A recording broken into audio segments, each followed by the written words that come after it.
మీ ఎలాంటి వ్యాపార ప్రకటనలకైనా వెంటనే మా ఛానల్ సంప్రదించండి. హాయ్ హలో నమస్తే, welcome back to our channel. నేను శిరీష. ప్రజెంట్ మన స్టూడియోలో ఉన్నారు హోమియోపతి డాక్టర్ తేజస్విని గారు. మేడంతో మాట్లాడదాం. నమస్తే మేడం. నమస్తే అండి. మేడం, ముఖ్యంగా చూసుకుంటే అమ్మాయిలలో చాలామంది ప్రైవేట్ పార్ట్స్లో యోని అంటుంటాం కదా.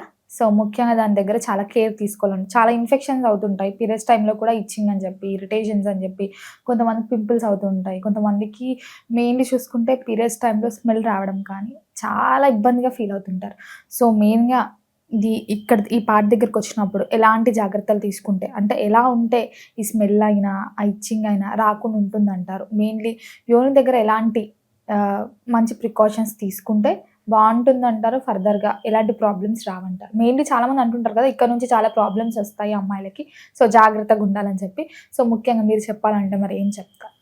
అండి, ఈ వెజనరీ ప్రాబ్లమ్స్ అంటే చాలా మంది కామన్గా చూస్తున్నాం మనం. అయితే కొంతమందికి సరిగ్గా అవగాహన లేకపోవడం వల్ల, కొంతమందికి ఏదైనా అయినా కూడా ఎర్లీగా తెలుసుకోలేకపోవడం వల్ల, బయటకు చెప్తే ఏమవుతుందో ఏమనుకుంటారు, భయపడి సిగ్గుపడి చాలామంది దాచుకుంటూ ఉంటారు. ఇలా చేయడం అనేది చాలా ప్రమాదకరం అన్నమాట.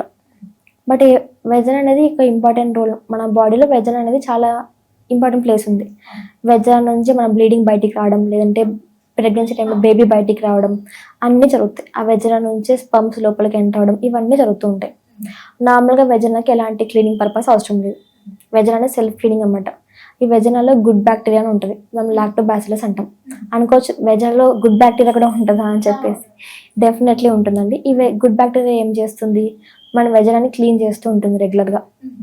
అందుకే మన వైట్ డిశ్చార్జ్ అవుతూ ఉంటుంది. ఈ వైట్ డిశ్చార్జ్ క్లీనింగ్ పర్పస్కే అవుతుంది. ఇది నార్మల్గా వైట్ డిశ్చార్జ్. ఇది ఏం దుర్వాసన ఉండదు, ఇచ్చింగ్ ఉండదు, లేదంటే మంటగా అనిపించదు. ఇది కామన్గా వైట్ డిశ్చార్జ్ అంటున్నాం. బట్ కొంతమందిలో ఏముంటుందంటే వెజనా దగ్గర పింపుల్స్ వస్తుంటాయి. దీన్ని మనం జెనిటల్ అల్సర్స్ అంటాం, లేదంటే హెర్పిస్ ఇన్ఫెక్షన్ ఉన్నా, లేదంటే సెక్షువల్గా ట్రాన్స్మిట్ అయ్యే ఇన్ఫెక్షన్స్ వల్ల వాళ్ళకి వెజనా దగ్గర చిన్న చిన్న పింపుల్స్ లాగా వస్తాయి. అది కొంతమంది చీముతో, కొంతమంది బ్లడ్తో ఉంటూ ఉంటాయి. ఇంకా కొంతమందిలో ఏమవుతుందంటే వెజనా దగ్గర చిన్న చిన్న క్రాక్స్ లాగా వస్తాయి. కొంతమంది వాళ్ళకి హార్మోన్స్ ఇంబ్యాలెన్స్ అవడం వల్ల, ఈస్ట్రోజన్ అనేది పడిపోవడం వల్ల ఆ వెజనా దగ్గర చిన్న చిన్న క్రాక్స్ వస్తాయి. దీనివల్ల బయట ఉన్న ఇన్ఫెక్షన్స్ ఈజీగా వెజనాలకి పాస్ అవుతూ ఉంటాయి. ఇదొక కండిషన్. ఇంకా కొంతమందిలో ఏమవుతుందంటే మనం యూస్ చేసే కెమికల్స్ కానీ, లేదంటే ప్యాడ్స్ అవనివ్వండి, లేదంటే సోప్స్ కానీ, కెమికల్ క్రీమ్స్ కానివ్వండి, ఇవన్నీ రిపీటెడ్గా యూస్ చేయడం వల్ల ఆ వెజనా మొత్తం డిస్టర్బ్ అవుతుంది. నార్మల్గా క్లీన్గా ఉండాల్సిన వెజనా మొత్తం ఇలా క్రీమ్స్ అని యూస్ చేయడం వల్ల అది డిస్టర్బెన్స్ అయ్యి పగులు ఏర్పడడం, లేదంటే అక్కడి నుంచి బ్లడ్ రావడం వంటివి కనిపిస్తూ ఉంటుంది. ఇది కామన్గా చూస్తుంటాం మనం చాలా మందిలో. ఇంకా కొంతమందిలో ఏముంటుందంటే ఆ వెజనా నుంచి అబ్నార్మల్గా ఫ్లూయిడ్ లీక్ అవుతూ ఉంటుంది. అంటే మల్టిపుల్ సెక్షువల్ పార్ట్నర్స్ ఉండడం వల్ల, లేదంటే సెక్షువల్గా ఇన్ఫెక్షన్స్ రావడం వల్ల ఆ వెజనా నుంచి గ్రీన్ కలర్లో, ఎల్లో కలర్లో లిక్విడ్ అనేది లీక్ అవుతూ ఉంటుంది. ఇవన్నీ ఉంటాయి. ఇట్లాంటివన్నీ ఉన్నప్పుడు వాళ్ళకి ఏముంటుంది, వెజనా దగ్గర పెయిన్గా ఉంటుంది, దురదగా ఉంటుంది, మంటగా ఉంటుంది. ఇంకా ఈ సెక్షువల్ ఇంటర్కోర్స్ టైంలో పార్టిసిపేట్ చేసినప్పుడు వాళ్ళకి పెయిన్ఫుల్గా ఉంటుంది. దీన్ని మనం డిస్పెరూనియా అంటాం, అంటే పెయిన్ఫుల్ ఇంటర్కోర్స్ అని. ఇంకా వాళ్ళకి కలిసిన తర్వాత బ్లీడింగ్ రావడం. నార్మల్గా కలిసిన తర్వాత అంటే బ్లీడింగ్ రాదు, బట్ ఇలా ఇన్ఫెక్షన్స్ ఏదైనా ఉన్నట్టయితే వాళ్ళకి కలిసిన తర్వాత బ్లీడింగ్ అనేది కనిపిస్తుంది. సో ఇన్ఫెక్షన్స్ వల్ల బ్లీడింగ్ కనిపిస్తుంది. కొంతమంది క్యాన్సర్ కండిషన్స్లో కూడా బ్లీడింగ్ అనేది కనిపిస్తుంది. ఈ కలిసిన తర్వాత బ్లీడింగ్ రావడం వల్ల పోస్ట్ కాయిటల్ బ్లీడింగ్ అంటాం. అంటే వైఫ్ అండ్ హస్బెండ్స్ కానీ, పార్ట్నర్స్ కానీ కలిసిన తర్వాత బ్లీడింగ్ కనిపిస్తూ ఉంటుంది. అది స్పాటింగ్ అయినా, లేదంటే నార్మల్గా కంటిన్యూస్ పీరియడ్ బ్లీడింగ్ అయినా కూడా మనం నెగ్లెక్ట్ చేయకూడదు అనమాట. ఇంకా ఏముంటుందంటే కొన్ని క్యాన్సర్ కండిషన్స్ ఉంటాయి, లైక్ సర్వైకల్ క్యాన్సర్ అనుకోండి. ఈ సర్వైకల్ క్యాన్సర్ కండిషన్స్ కూడా వెజనా నుంచి అబ్నార్మల్గా ఫ్లూయిడ్ లీక్ అవుతూ ఉంటుంది. ఈ క్యాన్సర్స్కి చాలామంది ఏమనుకుంటారు లేట్ ఏజ్లోనే వస్తుంది, 40 years పైననే వస్తుంది. బట్ ఇది 45 రాకముందే మన ఎర్లీగా మన బాడీలో కొన్ని సైన్స్ ఉంటాయి, అదే ఇండికేషన్స్ అంటాం. అదే వెజనా నుంచి పింపుల్స్ రావడం, లేదంటే వెజనా దగ్గర అబ్నార్మల్గా ఫ్లూయిడ్ లీక్ అవ్వడం, మంటగా, దురదగా, రిపీటెడ్గా ఇన్ఫెక్షన్స్ రావడం వంటివి కనిపిస్తూ ఉంటాయి. ఏదైనా కూడా వెజనా దగ్గర మనం ప్రాపర్గా క్లీన్గా మెయింటైన్ చేస్తూ ఉండాలి.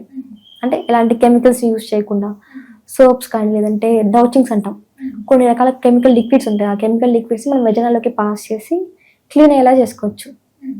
ఇలా చాలామంది యూస్ చేస్తుంటారు. ఇలా డౌచింగ్స్ చేసుకోవడం వల్ల ఆ వెజనా మొత్తం డిస్టర్బెన్స్ జరిగి ఇలా ఇన్ఫెక్షన్స్, పింపుల్స్ అంటే కనిపిస్తూ ఉంటాయి.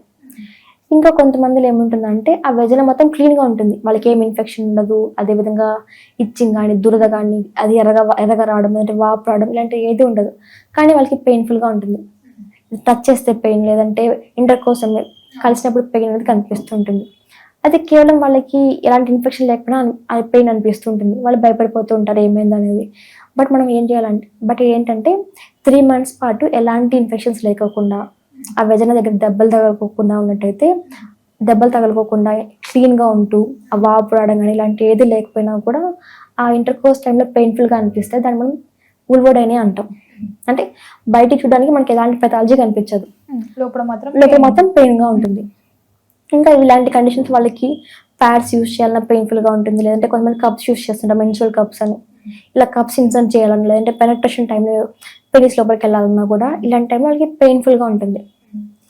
దానివల్ల వాళ్ళకి చాలా ఎంబారసింగ్గా ఉంటుంది. పార్ట్నర్స్ మధ్య గొడవలు రావడం, లేదంటే సరిగ్గా డిస్టర్బెన్స్ క్రియేట్ అవుతూ ఉంటాయి. వీళ్ళు ఏం చేస్తూ ఉంటామంటే కొంతమందిలో ఈవెన్ చిన్నగా టచ్ చేసా కూడా, జెంటిల్ టచ్ కూడా వాళ్ళకి చాలా ప్రెజర్ని క్రియేట్ చేస్తుంది. సివియర్ అన్బేరబుల్ పెయిన్తో ఉంటారు వాళ్ళు. ఇలాంటి టైంలో వాళ్ళకి చాలామంది స్టెరాయిడ్స్ ఇంజెక్షన్ తీసుకుంటూ ఉంటారు కామన్గా. అయితే ఈ ఉల్వడైనాకి ఇలా స్టెరాయిడ్స్ ఇంజెక్షన్ తీసుకోవడం వల్ల అది ఏముంటుంది, లేదంటే కొన్ని క్రీమ్స్ యూజ్ చేస్తారు పెయిన్ రాకుండా, పెయిన్ రిలీవింగ్కి, ఈజీగా పెనట్రేషన్ అవ్వడానికి లూబ్రికెంట్స్ అనేది యూజ్ చేస్తూ ఉంటారు. ఇలా యూజ్ చేయడం వల్ల వాళ్ళకి ఏముంటుందంటే ఆ పెయిన్ ఇంకా సివియర్గా అయిపోతుంది. యూజ్ చేయడం వల్ల ఇంకా పెయిన్ ఇంకా ఎక్కువ అవుతుంది. అంటే తాత్కాలికంగా అది రిలీఫ్ ఇచ్చా కూడా మళ్ళీ అది ఇంకా పెయిన్ ఇంక్రీజ్ అవ్వడం, లేదంటే రిపీటెడ్ ఎపిసోడ్స్ రావడం అంటే చూస్తూ ఉంటాం మనం. ఇలాంటి కండిషన్లో ఏమవుతుందంటే మన బాడీలో నర్వ్స్ ఉంటాయి కదా, మెయిన్గా ప్రైవేట్ పార్ట్ రీజన్ నర్వ్స్ అనేటివి, ఆ నర్వ్స్ ఇంకా సెన్సిటివ్గా అయిపోతాయి. ఇలాంటి కెమికల్స్ ఆల్రెడీ సెన్సిటివ్ అయిపోయింటే అందుకే పెయిన్ కలుగుతుంది టచ్ చేసిన వెంటనే. ఇలాంటి క్రీమ్స్ యూజ్ చేయడం వల్ల, అంటే కెమికల్స్ కానీ యూజ్ చేయడం వల్ల ఆ నర్వ్స్ అనేవి ఇంకా సెన్సిటివ్గా మారిపోతాయి, అంటే ఇంకా సివియర్ పెయిన్ కలిగిస్తూ ఉంటాయి. ఇలా ఉంటుందన్నమాట. ఇలాంటి వాటికి ఏం చేస్తారు, మెయిన్గా బయట ఎలా ట్రీట్మెంట్ ఉంటుందంటే మెయిన్గా వాళ్ళకి ఆ క్రీమ్స్ యూజ్ చేయమని, లేదంటే హార్మోన్ టాబ్లెట్స్ యూజ్ చేయమని, పెయిన్ ఉంటే పెయిన్ కిల్లర్స్ యూజ్ చేయమని చెప్తారు. ఇదేం అంత పర్ఫెక్ట్ ట్రీట్మెంట్ అయితే కాదనమాట. ఇలాంటి కండిషన్స్లో కూడా మనం హోమియోపతి మందులు యూజ్ చేసి అది ఇన్ఫెక్షన్స్ ఏది లేకపోయినా కూడా మనం క్యూర్ చేసుకోవచ్చు, వాళ్ళకి పెయిన్ లేకోకుండా, ఇంకా వాళ్ళకి ఈజీగా ఇన్ఫెక్షన్స్ ఏది రాకోకుండా కూడా చూసుకోవచ్చు. ఇంకా ఈ ప్రైవేట్ పార్ట్ ఏజెంట్కి మెయిన్గా వచ్చేసి వాళ్ళకి హైజీనిక్గా మెయింటైన్ అని చెప్తాం. హైజీనిక్ అంటే ప్రాపర్ వాషింగ్గా ఉండాలి. ఎప్పుడు ఫ్రంట్ నుంచి బ్యాక్కి వైప్ చేసుకోమని చెప్తాం. బ్యాక్ నుంచి వైప్ చేసామనుకోండి యానస్లో ఉన్న ఇన్ఫెక్షన్స్ కూడా వెజనకి పాస్ అవుతూ ఉంటాయి. కాబట్టి ఫ్రంట్ నుంచి బ్యాక్ వైప్ చేసుకుంటూ ఉండాలి, సోప్స్ని అవాయిడ్ చేస్తూ ఉండాలి, కెమికల్స్ కానీ డౌచింగ్స్ కానీ ఇవన్నీ అవాయిడ్ చేస్తూ ఉండాలి. ఇంకా తడి లేకుండా చూసుకోవాలి. ఇంకా ఈ ఉల్వడైన కండిషన్స్లో వాళ్ళకి టైట్ డ్రెస్సెస్ వేస్తున్నాం అనుకోండి, ఆ పెయిన్ ఇంకా సివియర్గా ఉంటుంది, ఆ నర్వ్స్ ఇంకా సెన్సిటివ్ అయిపోతాయి. కాబట్టి టైట్ క్లాతింగ్ అవాయిడ్ చేయాలి, లూజ్ గార్మెంట్స్ని వేసుకోమని చెప్తుంటాము. ఇంకా వాళ్ళకి ఇంటర్కోర్స్ టైంలో పెయిన్ ఏదైనా ఉన్నట్టయితే పార్ట్నర్కి మధ్య చెప్పి వాళ్ళకి రిలేషన్ బ్రేక్ అవ్వకుండా చూసుకోమని చెప్తుంటాము. ఇంకా దీనివల్ల ఇలా చేయడం వల్ల వాళ్ళకి మెంటల్ స్టెబిలిటీ వస్తుందన్నమాట. వాళ్ళు డిప్రెషన్గా ఫీల్ అవ్వకుండా, నేను ఎందుకు పనికిరానేమో ఇలాంటి ఫీలింగ్ రాకోకుండా వాళ్ళకి ఉంటుందన్నమాట. దీనివల్ల మెంటల్ సిండ్రోమ్ తగ్గించుకోవచ్చు. ఇంకా ఫిజికల్ సిండ్రోమ్స్ ఏదైనా పెయిన్ ఏదైనా ఉన్నా కూడా ఆ పెయిన్కి కూడా హోమియోపతి మందులు యూజ్ చేసి ఆ పెయిన్ని తగ్గించుకోవచ్చు. అది మళ్ళీ రాకుండా కూడా చేసుకోవచ్చు. అంటే మళ్ళీ రాదు, ఇంకా హోమియోపతి మెడిసిన్స్ యూజ్ చేస్తే మళ్ళీ రాదు. మళ్ళీ అంటే వచ్చా కూడా ఇంత సివియర్ ఫామ్లో ఉండదు, మోస్ట్లీ రాదు. బట్ ఇన్ కేస్ కొంతమంది రియాక్షన్స్ మళ్ళీ చూపించా కూడా మళ్ళీ ఇంత సివియర్ ఫామ్స్ ఉండదు, సైడ్ ఎఫెక్ట్స్ లేకుండా ట్రీట్ చేసుకోవచ్చు వాళ్ళు. ఇది మనం మెయిన్గా ఉల్వడైనా చాలా మందికి తెలియని కండిషన్, అంటే బయట ఎవరికి తెలియని కండిషన్. అందరు ఏమనుకుంటారేమో అని చెప్పకుండా ఉంటారు. వాళ్ళకు మొత్తం టెస్ట్ చేసినట్టయితే రిపోర్ట్స్ నార్మల్గానే కనిపిస్తాయి. చాలా మంది అనుకుంటుంటారు కూడా మాకే వస్తుందేమో ఇలాంటి పెయిన్, నార్మల్గా ఒక ఇంటర్కోర్స్ జరుగుతున్నప్పుడు మేబీ ఇది ఒక కామన్ వే కావచ్చు అని అనుకుంటుంటారు. కాకపోతే అక్కడ కూడా ఒక ప్రాబ్లం అనేది ఉంది. ఇది న్యూరలాజికల్ ప్రాబ్లం అనమాట మెయిన్గా. దీంట్లో మళ్ళీ టైప్స్ ఉన్నాయి, వెస్టిబులోడైనియా అంటాం, న్యూరోప్రొలిఫెరేటివ్ వెస్టిబులోడైనియా అంటుంటాం. అంటే మొత్తం ప్రైవేట్ పార్ట్ రీజన్ మొత్తం ఉల్వా అంటాం. అంటే ప్రైవేట్ పార్ట్ రీజన్లో ఎక్కడైనా పెయిన్ రావడం ఉల్వడైనియా అంటాం. బట్ ఆ ప్రైవేట్ పార్ట్ రీజన్లో వెజనా ఉంటుంది, లేదంటే లోవర్ లిప్స్ అని, అప్పర్ లిప్స్ అని అంటుంటాం. ఆ లిప్స్ దగ్గర పెయిన్, లేదంటే వెజనా బయట పెయిన్ అయినా కూడా ఆ రీజన్ మనం వెస్టిబులోడైనియా అంటాం. ఇలా డిఫరెంట్ ఫామ్స్లో ఉంటుంది అది కూడా. మేడం, ఓవరాల్గా మాకు ఉన్న కొన్ని డౌట్స్ని క్లియర్ చేసేందుకు థ్యాంక్ యూ సో మచ్.